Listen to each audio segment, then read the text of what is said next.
Hello and welcome to Piano Playing Made Simple Quick Tips. Simple tips to help you get started with confidence.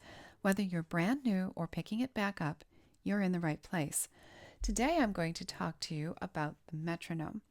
Now, if you're new to piano, you might also be new to the metronome. If you've been playing for a while, you might recognize these little devices. They started back hundreds of years ago, and they look something more like what you see, the little purple version, or probably the three main ones you see there in the picture. Below is the more modern version with an app on a smartphone. But I happen to have a couple of older versions here. This is an older wind-up version. It's got a key on the side. You literally wind it up, although don't overdo it. And I have an electronic one here, which will turn on. It starts at 100 beats per minute, and then you can use the up and down arrows to change the tempo from there.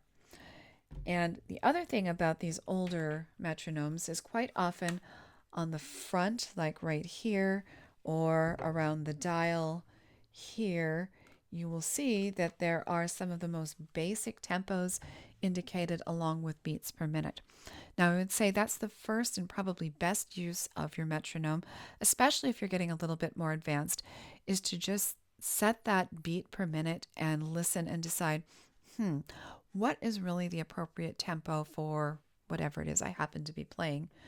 The other use for it is to just help even you out. In addition to using subdivision, which I'm a big proponent of, this is another tool that you can use to start playing more evenly and to start feeling that beat.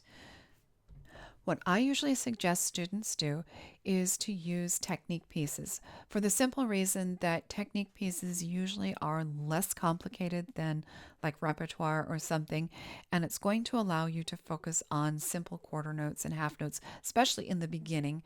And then as you get more advanced, you can try adding in more complicated rhythms, of course.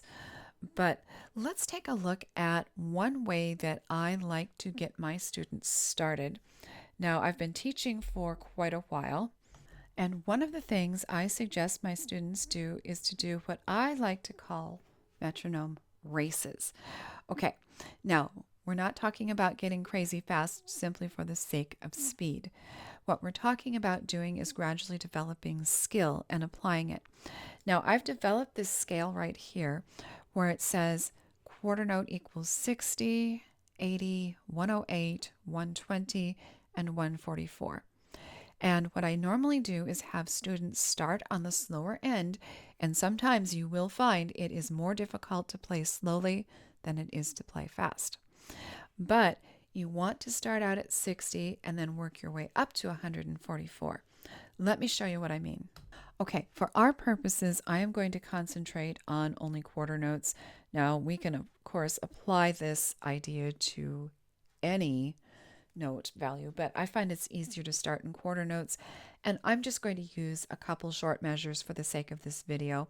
You could feel free to use this, ideally maybe starting with your pentascales and then branching out as you become more comfortable. So what I'm going to think about doing is there's going to be a little click that goes with each note here. So I'm going to get 1, 2, 3, 4, 1, 2, 3, 4.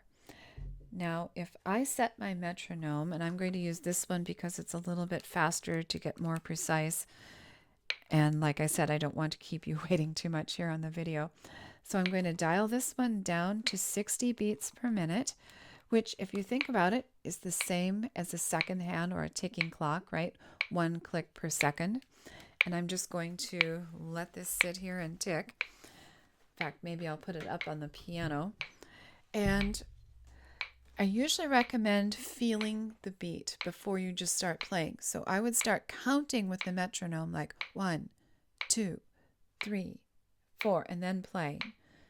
2, 2, 4, 1, 2, 3, 4, and so on through your entire piece. Well, let's say that after a try or two, you get good at that.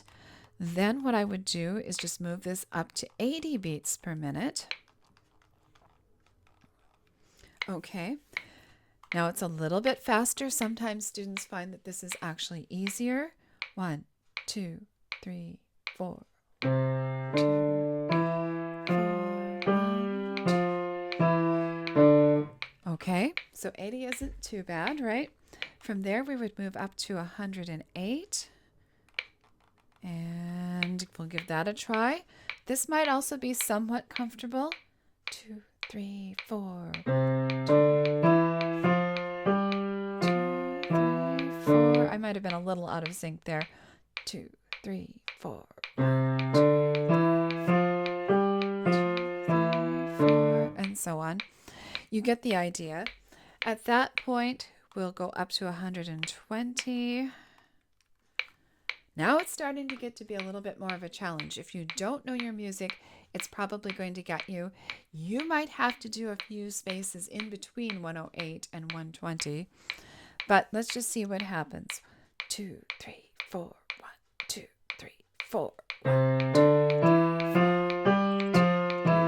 3, 4. Okay, definitely. It's twice as fast as we started out, right? Noticeably faster. You're going to have to know your notes that much better. Now from here, I'm going to go up to 144. Now, as you can hear, that's quite rapid.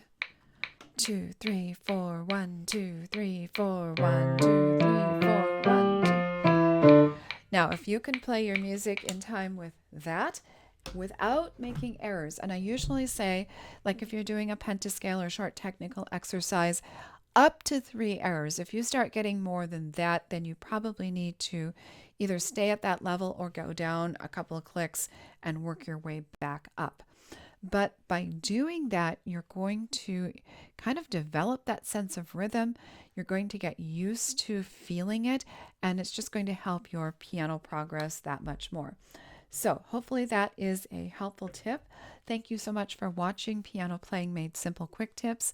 If you're ready for more, check out Piano Playing Made Simple, my online course designed just for adult beginners and of course beyond. Remember, the best place to start is where you are.